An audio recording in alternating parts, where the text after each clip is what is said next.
मैं आज के इस व्लॉग में आपके साथ शेयर करूंगी मज़े मज़े की 3 रेसिपीज़। मिस्सी रोटी, करेले चने की दाल और उसके बाद शामी कबाब का बहुत आसान और होममेड तरीका।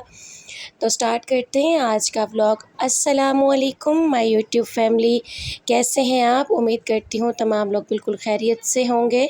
अल्लाह पाक आपको ढेरों ढेर खुशियाँ अता फ़रमाए। यहाँ पर देखें कि मेरा अचार रेडी हो चुका था, मैं इनका आप लोगों के साथ शेयर करती हूँ। अगर थोड़ा सा सलीका और समझदारी औरत दिखाए तो घर की हर चीज़ को वो दोबारा से यूज़ कर सकती है।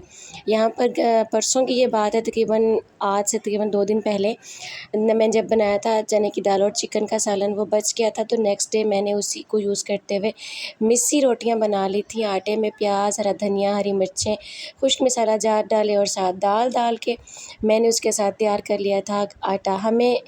हम औरतें जो घर में होती हैं, जिनके सुपुर्द एक पूरा घर और घर का पूरा निज़ाम दे दिया जाता है, एक घर को संभालना और उस घर को आगे लेकर चलना बड़ा मुश्किल होता है। आज महंगाई के इस दौर में एक मिडिल क्लास हाउसवाइफ को अपने घर को, अपने बच्चों को, खुशी दुख सुख हर एक चीज़ को साथ लेकर चलना बड़ा मुश्किल हो चुका है। और जब आमदनियाँ बिल्कुल महदूद हों और हमारे जो अखराजात हैं वो ज़्यादा हों तो बड़ा मुश्किल हो जाता है। तो फिर बस थोड़ी सी समझ दिखानी पड़ती है।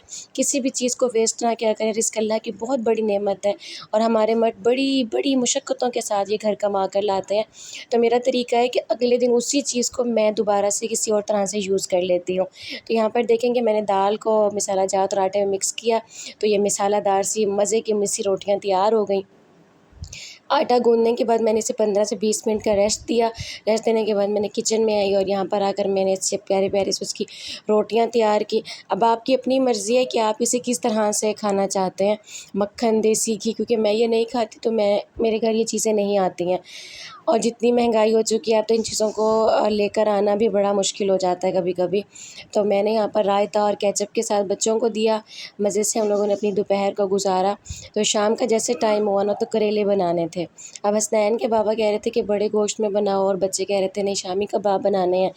तो मैंने कहा मैं अब शाम का टाइम है, मैं अब क्या करूँ? तो फिर मैंने क्या किया कि मैंने चने की दाल जो मैंने सुबह ही भिगो दी थी, क्योंकि मैंने चने की दाल बनानी थी। मैंने कहा था कि घर ख़त्म दिलवाते हैं गोश्त चने की दाल का, लेकिन फिर प्लान थोड़ा सा चेंज हो गया। तो मैंने फिर ना करेले यहाँ पर काटना स्टार्ट किए। ये देखिए जब हम वीकली सब्ज़ी लेकर आते हैं ना तो सब्ज़ी का क्या नुकसान होता है कि सब्ज़ियाँ फ्रिज में पड़े हुए ना अपना कलर चेंज कर देती हैं। इसलिए मैं सब्ज़ी इकट्ठी नहीं मंगवाती। हर गली में शॉप्स हैं बड़ी, 7-7 कॉर्नर के ऊपर शॉप होती है और मेरा चौक में ही घर है, तो मुझे हर चीज़ ईज़िली मिल जाती है। तो मैं डेली ही सब्ज़ी मंगवाती हूँ। अब करेले का सीक्रेट क्या है कि जिनसे कड़वे बनते हैं ना, बस वो इस तरीके को फ़ॉलो करें कि जब अपने करेलों को काट लेना है तो इनके ऊपर लेमन लगा देना है आपने। लोग नमक लगाते हैं, बड़ा निचोड़ते हैं, मचोड़ते हैं। लास्ट जब मैंने वीडियो अपलोड की थी करेलों की तो मुझे किसी ने कहा था कि हमसे करेले बहुत कड़वे बनते हैं। तो यहाँ पर देखिए करेलों को मैंने सिर्फ़ लेमन लगाया है। लेमन लगाकर अच्छे तरीके से इन्हें मसल लेना है। मसलने के बाद यानी कि सबके अंदर अच्छे तरीके से एडजस्ट हो जाए। लेमन का रस ना आधा उसमें कर दिया था, आधा मैंने उसकी छिलकों में कर दिया था, क्योंकि मैं छिलके भी वेस्ट नहीं करती। तो यहाँ पर मैंने बाहरी इस कॉर्नर में मेरी धूप बहुत अच्छी आती है तो मैंने बाहर धूप पर जाके रख दिए थे, लेकिन आप लोगों को दिखाने के लिए था, वैसे मैं धूप में नहीं रखती हूँ।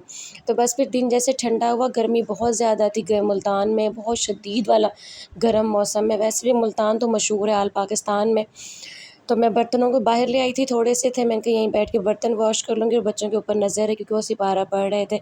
आप देखेंगे मेरे कूलर को अंदर से कि ये उस तरह पीला नहीं होता जिस तरह अमूमन घरों के कूलर पीले होते हैं। इसके पीछे रीज़न कि मैं इसे डेली वॉश करती हूँ। यहाँ पर मैं शामी कबाब बना रही थी। गोश्त के अंदर मैंने चने की दाल, प्याज, साबुत हरी मिर्चें, साबुत ही लहसुन डाल दिया था, अदरक डाल दिया था। मैं मसालों को ग्राइंड या पीस के नहीं डालती, मैं ऐसे ही डाल देती हूँ। इसका सीक्रेट मसाला ये है कि आपने 1 चम्मच ज़ीरा, 1 से 1.5 चम्मच सूखा धनिया ले लेना है, 8-10 आपने लौंग ले लेने हैं, आपने साथ उसके दालचीनी का 1 टुकड़ा ले लेना है। सारे खुश्क मसाला डाल के आप इन्हें ब्लेंड कर लीजिएगा। ब्लेंड करके आप इन्हें क्या कहते हैं शामी कबाब में डाल दीजिएगा। बस फिर आप देखिएगा कि आपके जो है ना शामी कबाब कितने मज़े के बनते हैं। कोई भी चीज़ बाहर से नहीं आई, सारी चीज़ें घर में अवेल थी।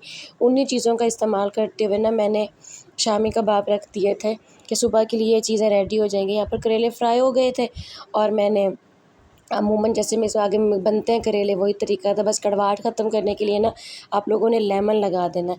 आज का हमारा मौजू है कि एक माँ और बीवी की ज़िम्मेदारियाँ, गर्मी हो या सर्दी, थकावट से जिस्म चूर हो या बीमार हो, किसी भी हालत में औरत है ना, तो उसने अपने घर को, अपने बच्चों को, अपने शौहर को, हर चीज़ को प्रोटेक्टिव करके दिखाना होता है, हर चीज़ को साफ़ और नीट करके दिखाना होता है।